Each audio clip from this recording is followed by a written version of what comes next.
Seja bem-vindo à Primeira Igreja Batista do Pará. Seu vídeo já vai começar. Mas antes, não esqueça de se inscrever, dar o like e ativar as notificações. Boa noite, meus irmãos. A graça e a paz de Cristo esteja conosco. Convido você a abrir sua Bíblia comigo no Evangelho de Lucas. Evangelho de Lucas, no capítulo 8. Vamos considerar hoje os versículos 19 a 21. Lucas, capítulo 8, versículos 19 a 21 dizem o seguinte. Eu leio aqui na NVI. A mãe e os irmãos de Jesus foram vê-lo, mas não conseguiam aproximar-se dele, por causa da multidão.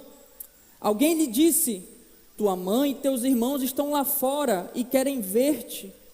Ele lhe respondeu: minha mãe e meus irmãos são aqueles que ouvem a palavra de Deus e a praticam.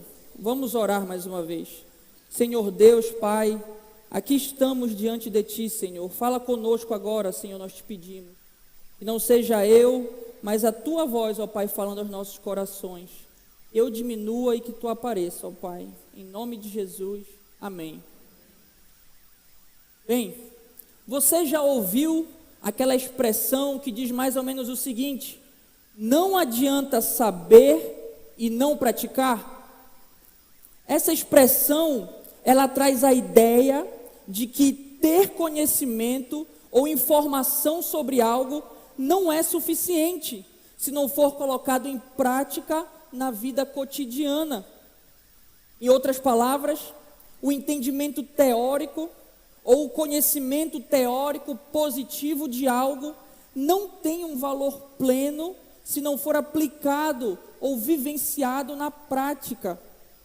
Ao longo das páginas da Escritura, Antigo, Novo Testamento, essa verdade é muito enfatizada pelos autores bíblicos inspirados por Deus. Eles vão mostrar ao longo das Escrituras que não é suficiente que o servo de Deus tenha apenas conhecimento teórico acerca das verdades do reino. É de suma importância que o servo do Senhor, conhecendo o que é certo, coloque em prática o que sabe, a fim de viver uma vida que glorifique a Deus e demonstre a todos quem Deus é.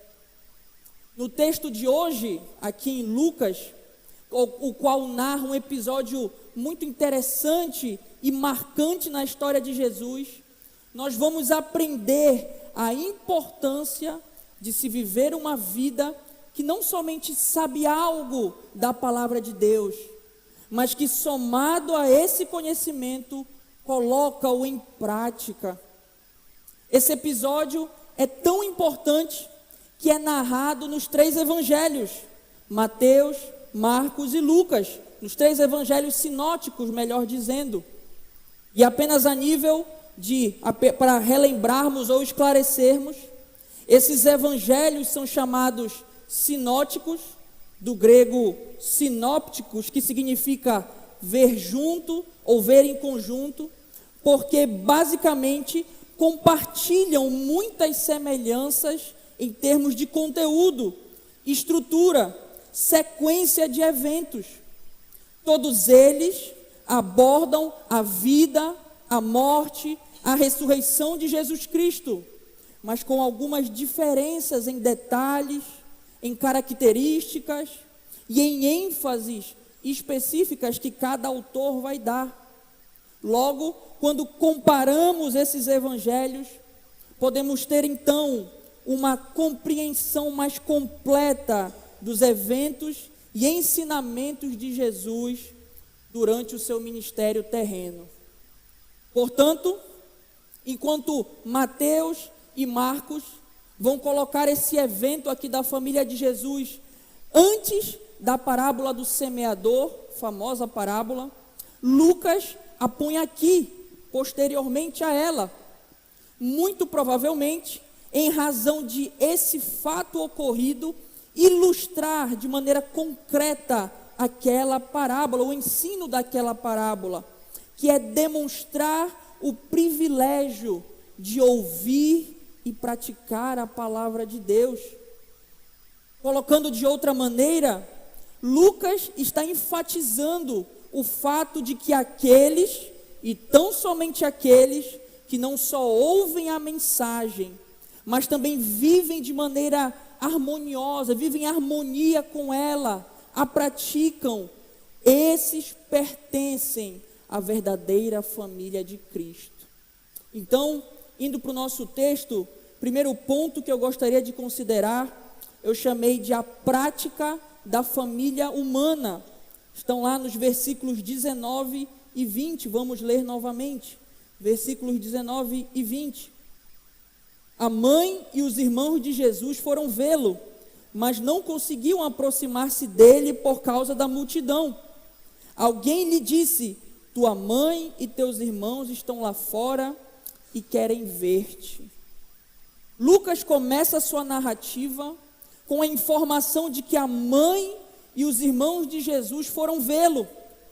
Não é revelado a nós aqui no Evangelho de Lucas o motivo exato dos familiares dele o estarem procurando.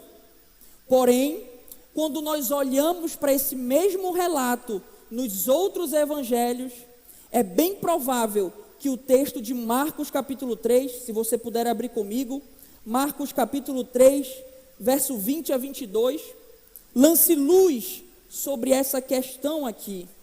Lemos o seguinte, Marcos capítulo 3, versículo 20 a 22. Então ele, Jesus, foi para casa. Não obstante, a multidão afluiu de novo, de tal modo que nem podiam comer. E quando os parentes de Jesus ouviram isto, saíram para o prender, porque diziam: está fora de si. Os escribas que haviam descido de Jerusalém diziam: ele está possesso de Belzebu, e é pelo maioral dos demônios que expele os demônios. Deixando de maneira mais clara, os familiares de Jesus, ao ouvirem comentários inquietantes sobre ele, que ele não estava comendo, que estava fora de si, e que um grupo de homens importantes dentre os judeus, os escribas, o chamavam de possesso, saíram ao encontro dele, a fim de provavelmente tentar retirá-lo da vista do público e providenciar para ele um lugar de repouso, um lugar de restauração. Lembremos que mesmo dentro da família de Jesus, a Bíblia nos mostra que existiam aqueles que não acreditavam nele, mais especificamente os seus irmãos, conforme lemos em João, capítulo 7, versículo 1 a 5. João, capítulo 7, versículo 1 a 5. Passadas essas coisas, Jesus andava pela Galileia, porque não desejava percorrer a Judeia, visto que os judeus procuravam matá-lo. Ora, a festa dos judeus, chamada de festa dos tabernáculos, estava próxima. Dirigiram-se, pois, a ele os seus irmãos e lhe disseram: deixa este lugar e vai para a Judeia, para que também os teus discípulos vejam as obras que fazes. Porque ninguém que se procure ser conhecido em público e, contudo, realize os seus feitos em oculto. Se fazes essas coisas, manifesta-te ao mundo. E aí João conclui: pois nem mesmo os seus irmãos criam nele. Isso é importante de ser levado em conta, pois juntando todas essas informações, podemos perceber que o fato dos familiares de Jesus irem até ele não se dava unicamente por motivos afetivos, mas também para parar o que Jesus estava fazendo. Mas antes de continuarmos, podemos perguntar e já responder: quem é a mãe e os irmãos de Jesus, dos quais o texto nos fala? Começando com a mãe, é de conhecimento quase que geral que ela é Maria, esposa de José, o descendente de Davi. Essa mulher, conforme Lucas 1, era uma virgem prometida em casamento, que recebeu a visita do anjo Gabriel e miraculosamente engravidou e foi abençoada por Deus para ser mãe de Jesus, ou, como lemos lá em Lucas 1,43, conforme a sua prima Isabel declara, a mãe do Senhor, cumprindo assim a profecia dada por Isaías 700 anos antes, que diz, e aí abra comigo em Isaías capítulo 7, verso 14, por isso o Senhor mesmo lhes dará um sinal, a virgem ficará grávida e dará à luz um filho, e o chamará Emanuel, Deus conosco. Quanto aos irmãos de Jesus, o Novo Testamento menciona-os inúmeras vezes. O nosso texto é um exemplo no qual vemos Maria, mãe de Jesus, juntamente com os irmãos dele. Nós não temos certeza quantos são esses irmãos, porém, no mínimo, são 6. E eles são descritos e nomeados, pelo menos alguns deles, em Mateus capítulo 13, versículos 55 e 56. Não é este o filho do carpinteiro? Não se chama a sua mãe Maria e os seus irmãos Tiago, José, Simão e Judas? Não vivem entre nós todas as suas irmãs? De onde lhe vem, pois, tudo isso? Então aqui você percebe 6, porque 4 homens, Tiago, José, Simão e Judas, e 2 mulheres no mínimo, já que irmãs está aqui no plural. Podemos lembrar também que este Tiago e este Judas, que são mencionados, são os mesmos que após a morte e ressurreição do Senhor Jesus, se tornam líderes da igreja primitiva, e são usados por Deus, inclusive, para escrever as cartas de Tiago e Judas, respectivamente, que nós temos hoje em nossas Bíblias. Uma falsa doutrina, porém, que se iniciou ali por volta do século 3 depois de Cristo e se desenvolveu ao longo da história, é a doutrina da virgindade perpétua de Maria. De acordo com essa doutrina, Maria, após ter dado à luz a Jesus e se casado com José, permaneceu virgem durante a sua vida toda. Para defender essa posição, Jerônimo, o autor da Vulgata Latina, importante pai da igreja, e até hoje a Igreja Católica Romana, olham para esses textos que fazem alusão aos irmãos de Jesus e os interpretam afirmando que ali são descritos não irmãos de sangue, mas primos de Jesus, ou ainda filhos do primeiro casamento de José. Tal interpretação é quase que improvável e fere inclusive a leitura natural de textos, como Mateus 1:25. Contudo, não a conheceu, enquanto ela não deu à luz a um filho, a quem pôs o nome Jesus. Ou Lucas 2:7, e ela, Maria, deu à luz o seu filho primogênito, enfaixou-o e o deitou numa manjedoura, porque não havia lugar para eles na hospedaria. Esses textos, esses pequenos exemplos aqui, pressupõem outros filhos do casal. Resumindo, diferentemente do que afirma a falsa doutrina dos católicos romanos, vemos pelo texto e por muitos outros que Maria engravida miraculosamente de Jesus, sendo ainda virgem. Porém, após o nascimento do Salvador, José e Maria, dentro do leito puro e santo do casamento, concebem outros filhos, sim. Então, voltando para o nosso texto, o relato de Mateus capítulo 12, versículo 46, que é o mesmo relato da mesma situação, só que agora no Evangelho de Mateus, mostra que a mãe e os irmãos de Jesus, estando do lado de fora e tentando falar com ele, enviam alguém para lhe avisar sobre eles, entregando a seguinte mensagem: tua mãe e teus irmãos estão lá fora e querem te ver. De um modo muito natural e plenamente humano, Jesus agora recebeu a informação de que sua mãe e seus irmãos o buscam e querem falar com ele. Mas diante disso, temos uma resposta diferente do que talvez esperássemos. Mas aqui nós damos uma pausa na narrativa e vamos extrair algumas aplicações sobre o que foi dito.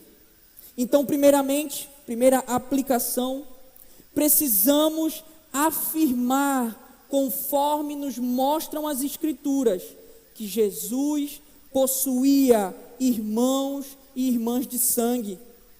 Ao mesmo tempo, devemos negar a falsa doutrina da virgindade perpétua de Maria, pois ela, além de ser contrária à Bíblia, ainda deturpa a visão da santidade do sexo dentro do casamento, uma vez que parte do pressuposto que o sexo é algo vil, e se Maria o fizesse após o nascimento de Jesus, seria menos santa ou menos espiritual.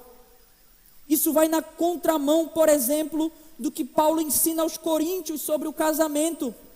Olha comigo, 1 Coríntios capítulo 7, 1 Coríntios capítulo 7, versículo 3. O marido deve cumprir os seus deveres conjugais para com a sua mulher, e da mesma forma a mulher para com seu marido. Ou ainda, 1 Coríntios 7, 5. Não se recusem um ao outro, exceto por mútuo consentimento e durante certo tempo para se dedicarem à oração. Depois, unam-se de novo, para que Satanás não os tentem por não terem domínio próprio. Em ambos os textos, Paulo, inspirado por Deus, dá comandos aos cônjuges acerca do sexo dentro do casamento. Estaria Paulo nos chamando à impureza? Estaria ele fazendo ou nos ensinando a fazer coisas que desagradam ao Senhor? Muito pelo contrário. Logo no início da sua carta, ele já mostra qual é o alvo da vida cristã e qual é o alvo que ele quer para a igreja. 1 Coríntios 1, 2. A igreja de Deus que está em Corinto, aos santificados em Cristo Jesus e chamados para serem santos. Colocando de outra forma, defender essa doutrina é considerar ruim ou mal algo que o próprio Deus estabeleceu e chamou de muito bom. Maria, ao ter outros filhos com José, após o nascimento de Jesus, não se tornou ímpia, muito menos santa ou algo do tipo, mas na verdade demonstra que ela, dentro do seu casamento, cumpriu o que Deus chama os cônjuges a fazer naquela relação santa do casamento. De igual modo, o desejo do marido pela esposa e vice-versa, e o sexo dentro do casamento não são pecados e não nos tornam menos santos. O pecado, porém, conforme ensinam as Escrituras, acontece quando você, casado, deseja outra pessoa que não é o seu parceiro. Acontece quando você, solteiro, fica desejando qualquer moça ou rapaz por aí. Acontece quando uma pessoa casada faz sexo fora do casamento. Quando um solteiro faz sexo sem ser casado. Ou ainda, quando pessoas tomam atitudes que levam ao sexo, estando fora do casamento ou nem sendo casados. Como, por exemplo, beijos, toques, estímulos visuais com filmes e etc. Se você se encaixa nessa lista, meu irmão, minha irmã, cuidado. Saiba que você está pecando contra o Senhor. Se arrependa e mude de direção a sua vida. E lembre sempre, 1 Tessalonicenses capítulo 4, versículo 3, pois esta é a vontade do Senhor, a vontade de Deus, a vossa santificação, vos abstenhais da fornicação. Em segundo lugar, segunda aplicação, podemos aprender com esse relato que nossa mente humana e limitada não compreende os planos de Deus. Geralmente, pensamos que aquilo que queremos fazer, o que achamos certo e o que julgamos ser errado, é ou impositivamente deve ser a vontade de Deus. No contexto da família humana, Maria e os irmãos de Jesus, conforme nos mostra o relato em Marcos, vão até ele para o prender, pois ouviram comentários negativos a seu respeito. Na mente deles, prender Jesus era a coisa certa a ser feita. Talvez até a melhor coisa que eles podiam fazer pelo seu filho ou irmão, diante do conhecimento que ele estava sendo tão criticado.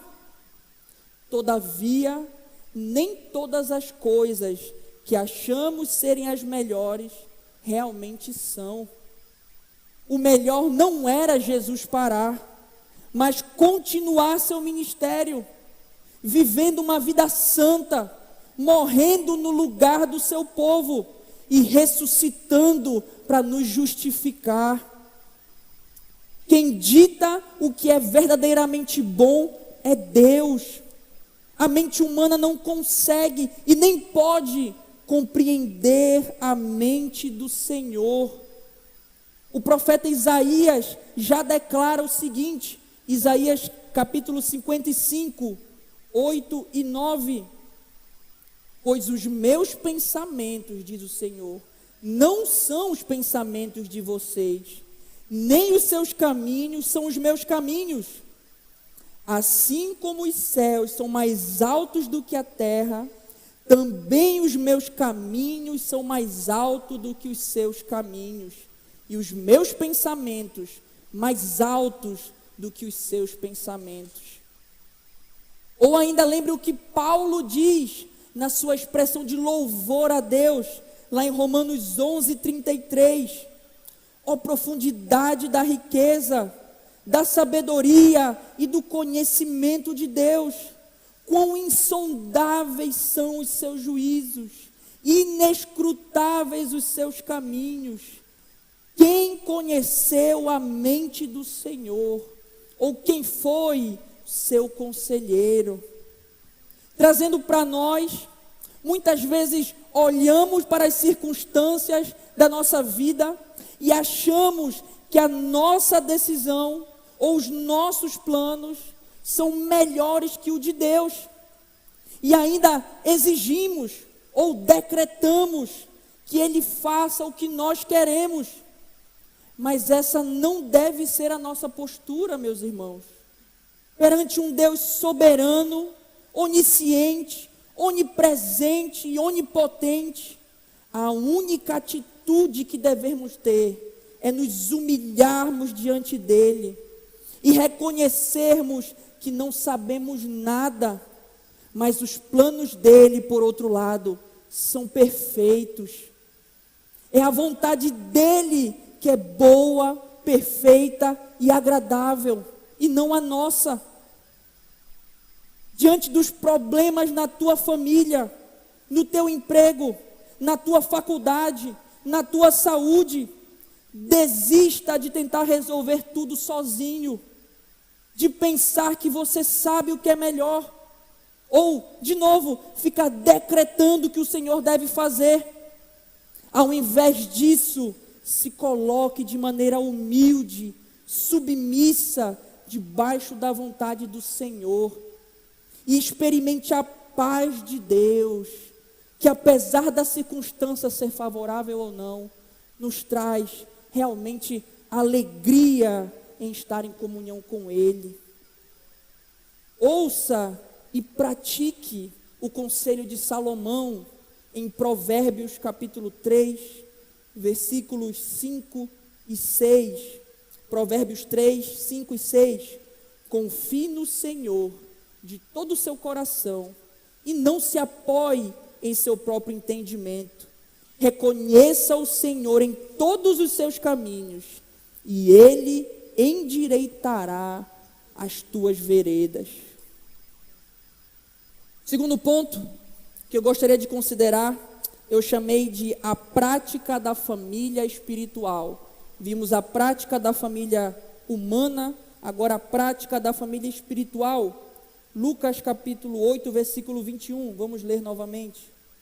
Ele, Jesus, lhe respondeu: minha mãe e meus irmãos são aqueles que ouvem a palavra de Deus e a praticam.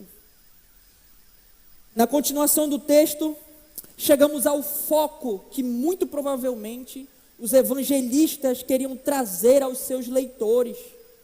A fala de Jesus sobre a importância de saber e praticar a palavra de Deus. Lemos que Jesus, sabendo da notícia que a sua família está ali lhe procurando, em meio à sua atividade ministerial, pregando as boas novas, olha ao redor, conforme o relato de Marcos, estende a mão para os discípulos, conforme o relato de Mateus, e afirma: aqui estão minha mãe e meus irmãos.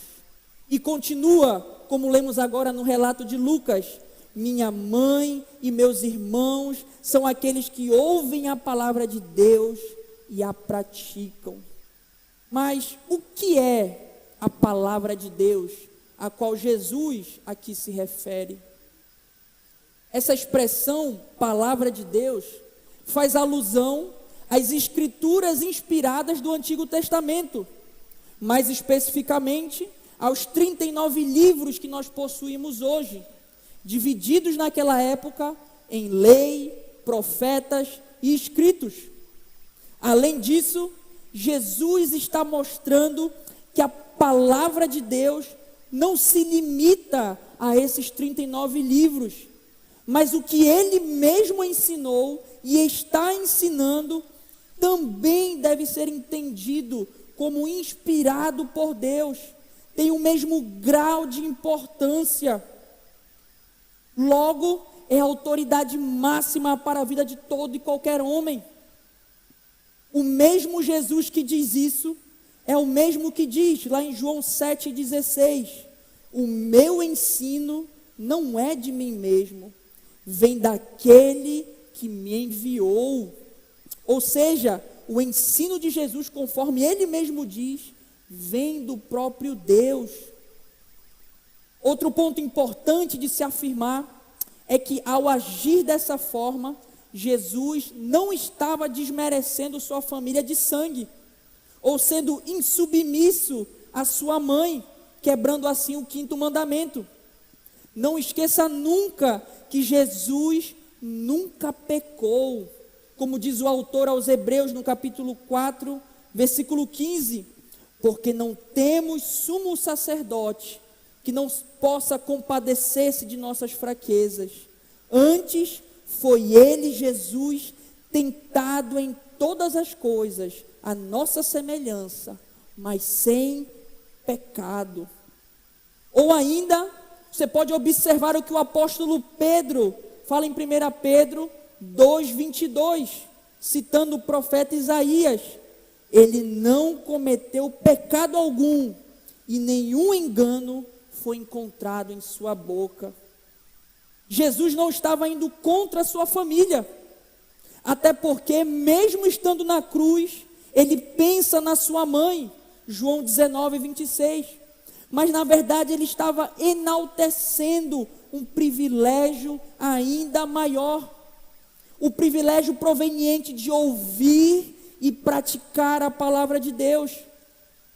Em outras palavras, muito melhor e muito maior do que ser contado como parte da família física de Jesus, é participar da sua família espiritual e ser membro da família de Deus.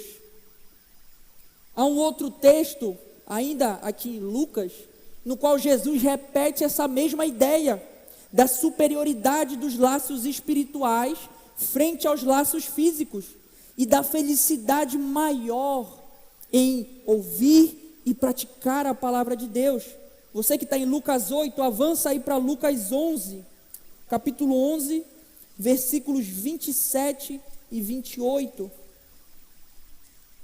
Enquanto Jesus dizia estas coisas, uma mulher da multidão exclamou: feliz é a mulher que te deu à luz e te amamentou.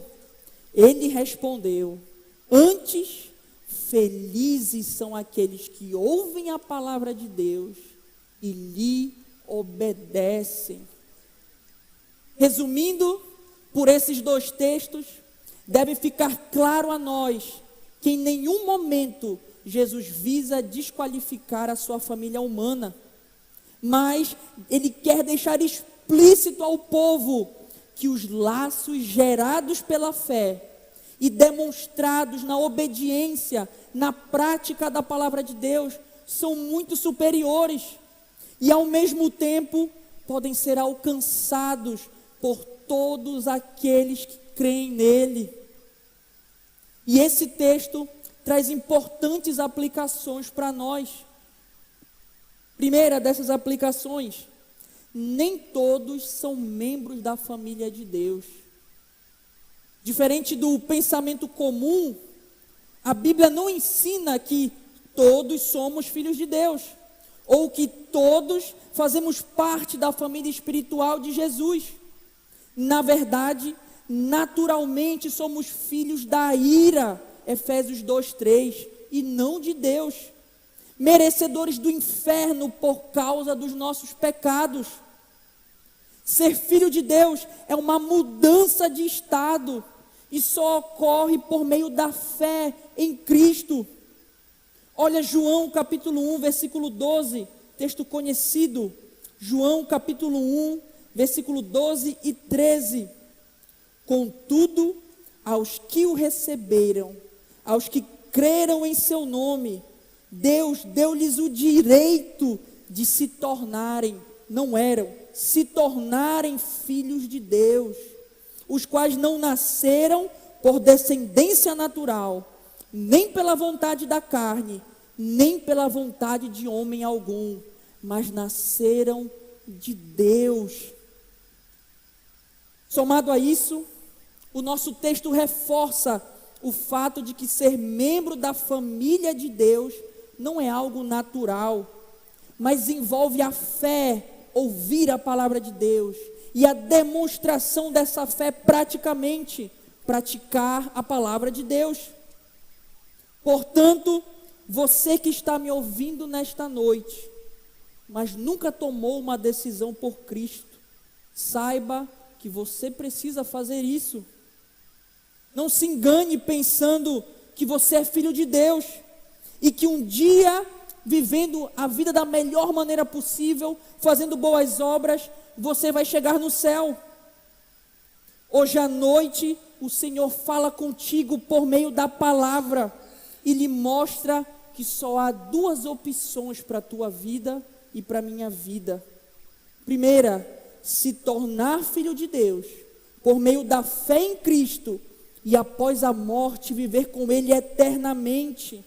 Ou, segundo, continuar como um filho da ira, filho do diabo, morto nos seus delitos e pecados, levando uma vida moralista, hipócrita e caminhando para viver eternamente longe do Senhor, sofrendo no inferno. Repito, só há duas opções para cada ser humano: viver eternamente ao lado do Senhor ou viver eternamente longe do Senhor. Qual você escolherá? Não aceitar implica rejeitar a oferta. Não há neutralidade. Não há muro para você ficar em cima. Se arrependa dos seus pecados hoje e tenha fé que Jesus pode salvar a tua vida, pode transformar a tua vida. Segunda aplicação, não é suficiente saber a palavra, é preciso praticá-la. Jesus deixa claro que aqueles que são vistos como família espiritual e felizes são aqueles que não somente ouvem ou sabem a palavra, mas que a colocam em prática. Se compararmos o nosso texto aqui em Lucas com Mateus e Marcos, nós vamos perceber que nos outros dois evangelhos é dito que a mãe e os irmãos de Jesus são aqueles que fazem a vontade de Deus, Marcos 3,35, ou que fazem a vontade do Pai Celeste, Mateus 12,50. Como resultado, podemos afirmar com segurança que ouvir a palavra de Deus e praticar é quase que sinônimo de fazer a vontade de Deus. Logo, podemos afirmar também que a vontade de Deus para a tua e para a minha vida não é somente que saibamos algo do que Ele ensina, mas que verdadeiramente apliquemos esse conhecimento na nossa própria vida. Não é suficiente você saber que deve fugir da imoralidade sexual, 1 Coríntios 6,18. Se na prática você fica curtindo foto de mulheres seminuas no Instagram ou no Facebook, ou assistindo filmes, séries, vídeos com cenas impróprias, não é suficiente você saber que não deve fofocar, Provérbios 16:28. Se na prática você fala mal da vida dos outros, fala deles para todo mundo, ou ainda espalha mentiras. Não é suficiente saber que ansiedade é pecado, Filipenses 4:6. Se na prática você não confia na provisão do Senhor, deseja controlar tudo, ou espera que as coisas aconteçam da maneira como você quer. Não é suficiente saber que devemos ser santos como Deus é santo, 1 Pedro 1,16. Se no nosso trabalho, na nossa casa, no meio dos nossos amigos, agimos piores do que os ímpios, falando palavrão, murmurando, tendo linguagem indecente, colando, sonegando impostos e etc. A vontade de Deus para nossas vidas, meus irmãos, é que saibamos o que a sua palavra diz, mas também que a coloquemos em prática. Quando fazemos isso, agimos como verdadeiros crentes e podemos nos alegrar, sabendo que verdadeiramente somos considerados irmãos e irmãs de Jesus, membros da família de Deus. Já caminhando para a conclusão, podemos resumir o que falamos aqui nesta noite, afirmando que muito mais do que apenas termos conhecimento teórico ou teológico acerca das verdades bíblicas, precisamos aplicar em nossa própria vida tal conhecimento. Como falamos no início, não adianta saber e não praticar. Thomas Boston, ministro puritano do século XVIII, diz algo muito interessante. Ele diz, abre aspas, o que quer que você aprenda com a palavra, esforce-se para colocá-la em prática, fecha aspas. E possamos sair daqui nesta noite, motivados a conhecer mais de Deus e a praticar o que a sua palavra nos ensina. Em nome dele, amém. Vamos orar mais uma vez. Senhor, nosso Deus, nosso Pai, graças te damos, Senhor, pela tua palavra exposta diante de nós. Obrigado, Senhor, porque a tua palavra é boa, perfeita, agradável. Os teus planos são bons, perfeitos e agradáveis. Obrigado porque a tua palavra é luz, Senhor, e revela os nossos pecados, ó Deus.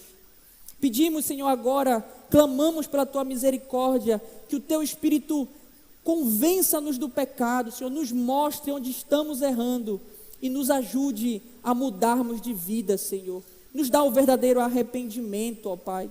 Nos ajuda a muito mais do que termos conhecimento teórico, que possamos aplicar aquilo que aprendemos nesta igreja, a nossa própria vida, a fim de que vivamos uma vida que glorifica o teu nome, ó Pai. Tem misericórdia de nós, tem misericórdia de mim, dos meus irmãos. É o que nós te pedimos, em nome de Jesus. Amém.